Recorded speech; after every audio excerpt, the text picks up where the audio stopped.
Iran's president, Ebrahim Raisi, he bailed on an interview with, and it's supposed to be in New York with CNN's Christiane Amanpour over her refusal to wear a headscarf.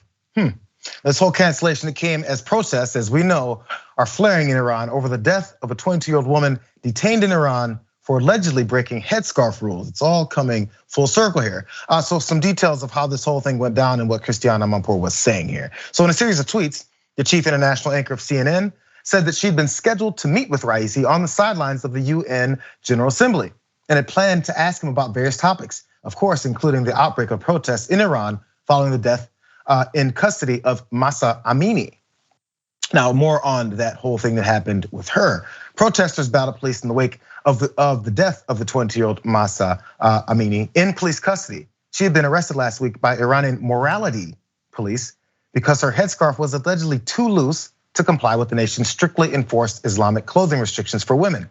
Police claimed that she died of heart failure, but her family said that she was in perfect health with no history of heart problems. Now, fast forward back to New York and Christiane Amanpour and this interview that's supposed to happen.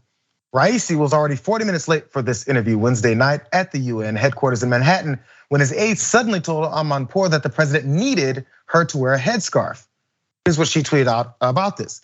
She goes, the aide made it clear that the interview would not happen if I did not wear the headscarf.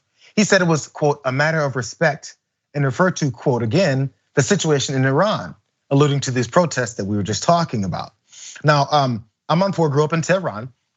And she said it's always been, she's always had worn a headscarf working in Iran because it's the custom. But then again, this is not Tehran. Amanpour, she declined the request and she explained that we are in New York, where there's no law or tradition regarding headscarves. She added that no other Iranian president has required that she wear a headscarf when she interviewed them outside of Iran. So he was disrespected, as he pointed out, and he never even showed up. So she pointed out and posted this picture. She goes, and so we walked away. The interview didn't happen. And as protests continue in Iran and people are being killed, it would have been an important moment to speak with President Raisi. And she also later said this. I think that he did not want to be seen with a female without a headscarf in this moment.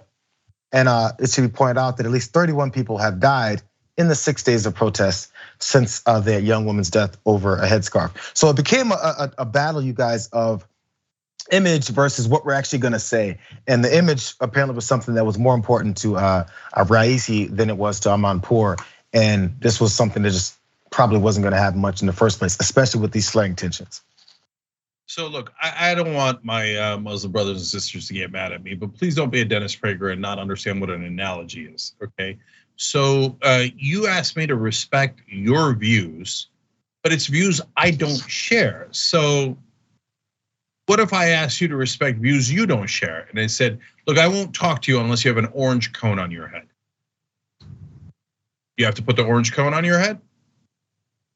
I say no. No, look, that's your beliefs. That's not my beliefs.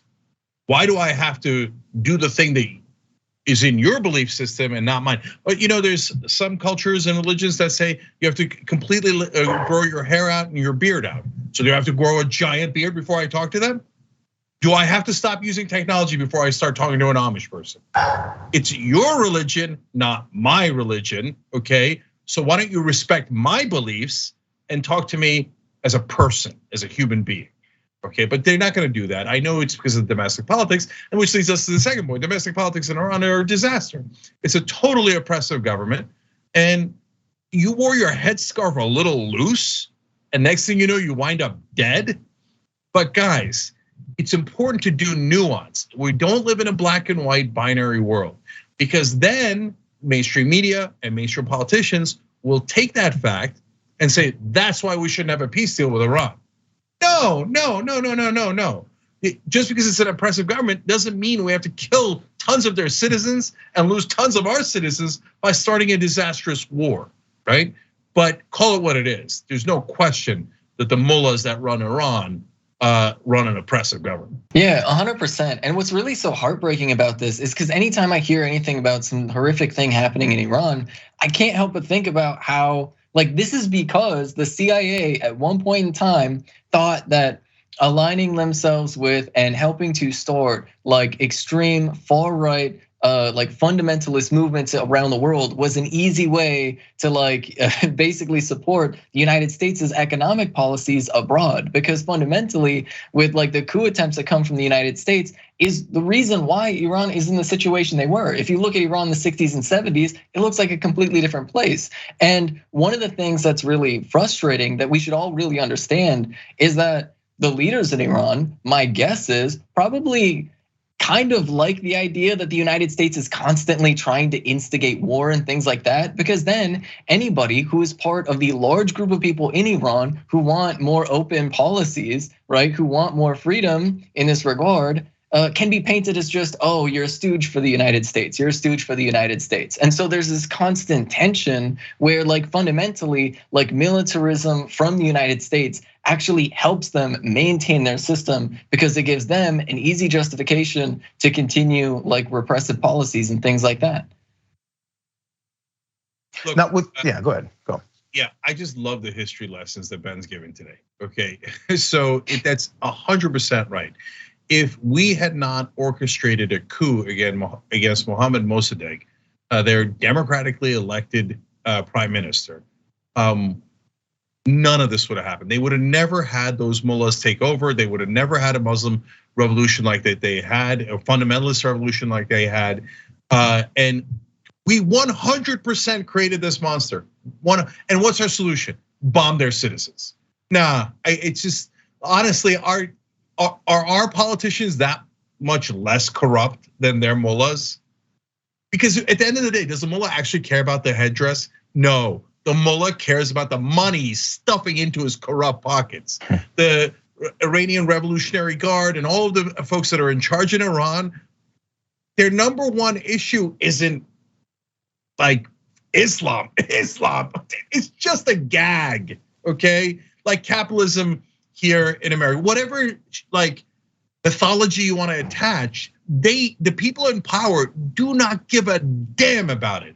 All they care about is, give me all of your money, I'm gonna stuff it into my pockets. And that's the leader of Iran, but honestly, that's also us. But it wasn't Mossadegh, the guy that we got rid of. The only thing he wanted to do was for Iran to own its own natural resources. And the United States and Great Britain said, how dare you not let us rob your people? And that's what got us into this mess. Thanks for watching The Young Turks, really appreciate it. Another way to show support is through YouTube memberships. You'll get to interact with us more. There's live chat emojis, badges. You've got emojis of me, Anna, John, JR. So those are super fun. But you also get playback of our exclusive member-only shows and specials right after they air. So all of that, all you gotta do is click that join button right underneath the video. Thank you.